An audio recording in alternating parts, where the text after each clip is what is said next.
This is Jacqueline from Lichen Sclerosus Support Network, where our mission is to empower people with lichen sclerosus by providing evidence-based education and support so that we can live in a world where those affected by lichen sclerosus are informed, educated, and get diagnosed early. If you find the information in these videos helpful, then please consider donating your time or money so that we can continue our LS education and support efforts.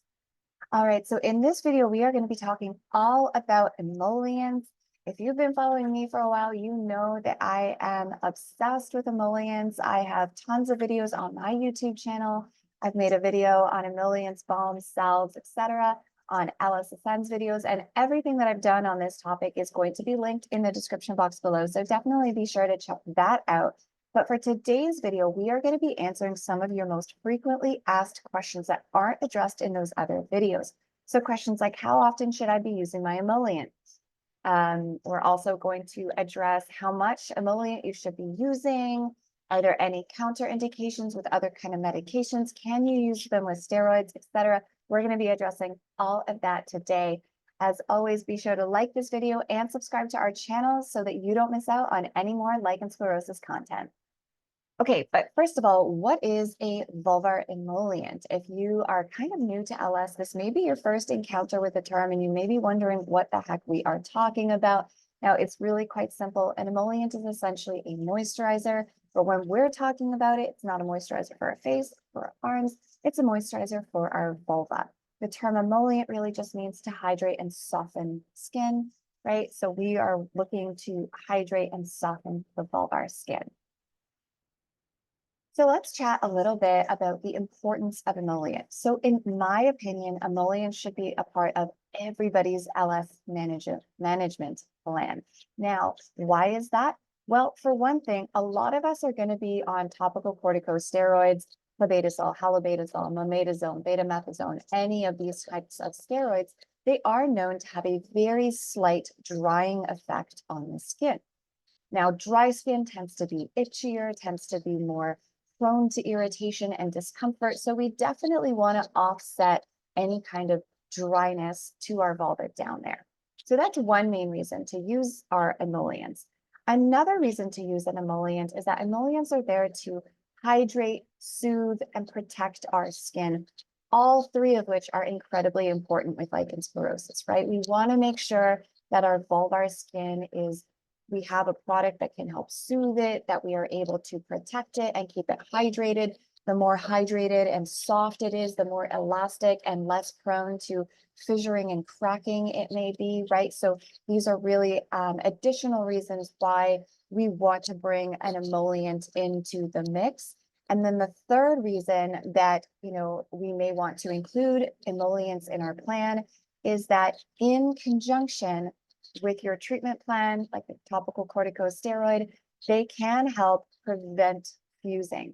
Now, if you want to learn how, I will leave a card up there, and I will leave the video that I did on fusing and emollients linked in the description box below. If you have not seen that video, I highly recommend checking that out. But that's three main reasons why everybody should be using an emollient in their treatment plan. Furthermore, just kind of speaking from anecdote as somebody who is a patient advocate and who talks with just hundreds of people in the LS community, I've spoken to so many people who were on either topical corticosteroids or calcineurin inhibitors, and it helped their symptoms a bit, but they were still feeling kind of irritated, kind of itchy, kind of not so great in the vulvar area. And they went a really long time never knowing what an emollient is and never using one.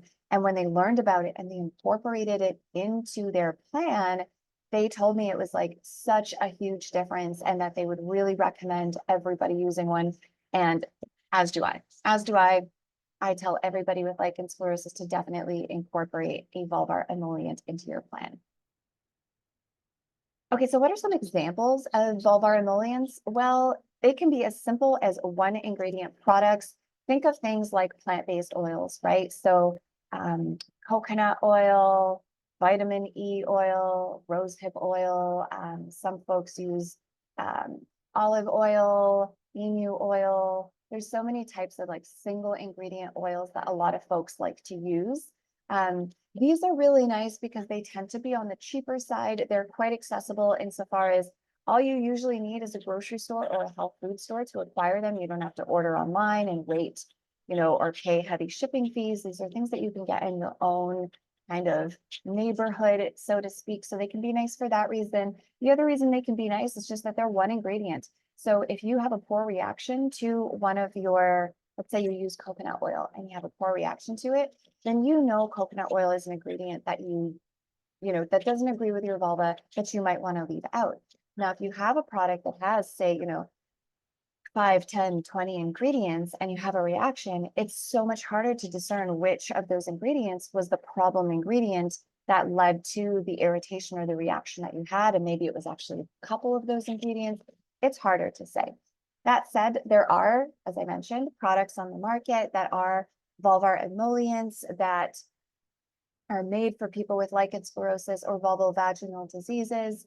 There's no wrong or right emollient. The best emollient is the one that works for you and your body. So I always encourage folks to share what they're using in the comment section. So please do that. I do have product reviews of different emollients in other videos. I give examples of different emollients in other videos as well. Like I said, those are all going to be linked in the description box below, but just know that there's no real wrong or right. It's really a bit of trial and error, finding what works for you and your body. Okay, let's get on to the frequently asked questions part of this video. So this is probably the number one question that we get at LSSN, and that is, how often do I need to be using my emollient? Now, the truth is there is no scientific literature on emollients and lichen sclerosus, nor are there any guidelines with respect to how often we should be using them. So what I'm going to say now just comes from my own opinion. So take it or leave it. But this is just my kind of philosophy when it comes to using emollients. So I say at bare minimum to use it at least a couple of times a day. Now, how do I use it? How often I apply? I have this kind of system set up where I kind of listen to my body a little bit and pay attention to what I'm doing during the day. So for example, in my lifestyle, I use my emollients 2 to 6 times a day. Now, on a day where I'm basically going to be like recording videos and doing my day job and then doing, peer support calls in the evening, and I'm basically sitting at my desk all day, not very active, not really moving around a lot, that's probably a day where I'm just going to apply it once or twice during the day. I'm not going to apply it too frequently.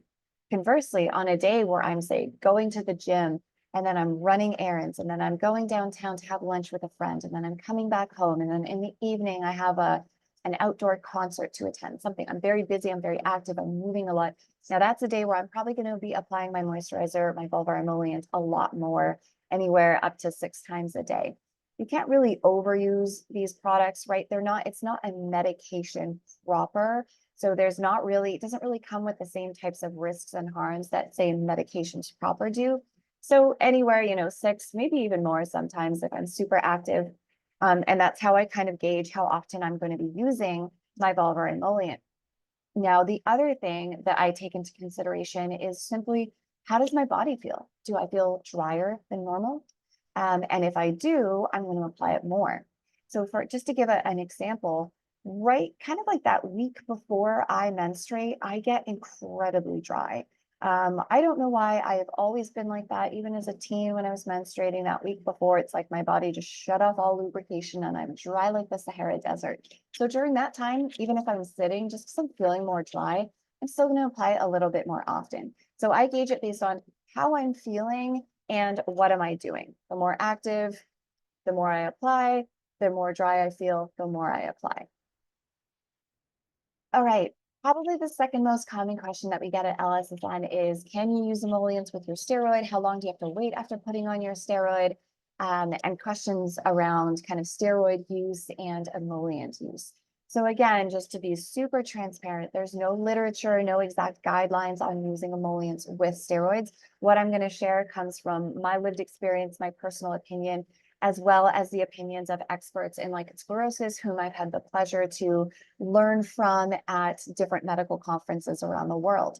So when it comes to your steroid, it's basically, a lot of the experts will say, for the most part, maybe wait, let's say you apply your steroid at 9 a.m., maybe give it around 20 to 30 minutes to kind of really just soak in, And then after that, you can apply as much emollient as you want.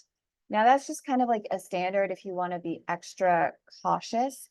But theoretically, you can even cut a little bit of your emollient into your steroid. There was a Q&A done with Dr. Krapp and LSSN, and somebody said that, their clobetasol felt a little too strong and they wanted to know if they could cut maybe some Vaseline or a little bit of coconut oil in with their, so by cut, I just mean take a small portion of the coconut oil or the Vaseline, mix it in with the clobetasol, and then add it to the vulva to apply. And we were told that was perfectly safe. Okay, no problems there. So there's not too much. The other thing to think about is that like your steroid actually comes with a built-in vulvar emollient. So our steroid, that's the medication, but that medication needs to come in a base. That's your cream, your emollient, your cream or your ointment, sorry. Now, for me, my clobetasol, one key ingredient in that base is petroleum jelly. So that is Vaseline, which technically is, more of a barrier cream, but it still has that hydrating, protecting, soothing property, right? So a lot of times what we're using as our medication, as our steroid, already comes with a vulvar emollient of sorts. So definitely safe, not too much to worry about in terms of countering the medication. But again, if you want to be safe, you can always just apply the steroid, wait 30 minutes, and then apply your emollient. One of the reasons that we talk about soaking in a bath or a sitz bath for 15 minutes, and then really taking the time to massage the steroid ointment gently into the skin for approximately 60 to 90 seconds. One of the reasons that we emphasize that is to make sure that the medication goes all the way through all the layers of skin down to the bottom where a lot of that inflammation and immune reactions are occurring, but also so that that medication can really soak into the skin. So it's not just sitting on that top layer, it's really getting down. So if we're applying our medication properly, we don't really have to worry too much about that absorption because a lot of the soaking and rubbing it in has already ensured that that medication got to where it needed to go. Now, for me, when it comes to my steroid and my emollient, it's a little bit easier, I find, because I'm on a maintenance protocol at this point. Maintenance protocol for me means that I use my steroid 2 times a week. So I do Monday and Thursday. Those are the 2 days that I do it. Now, I basically do my steroid right before I go to bed. So let's say I go to bed at 9:30. At 9, I take my bath. I get out, I take my towel, I pat dry. I take about a pea-sized ointment of my clobetasol. I gently massage that into my skin for about a minute and 15 seconds or so. And then that's it. I'm done. I go to bed. Well, I don't usually go to bed. I usually play on BuzzFeed or like play some Candy Crush or something like that for a little bit to like help me fall asleep, which I know is not the best way to fall asleep, but that's where we're at. And so I don't really worry about putting a vulvar moisturizer on because I just put my steroid on and it kind of has the petroleum jelly in there kind of already set. So I just go to bed. Don't worry about it.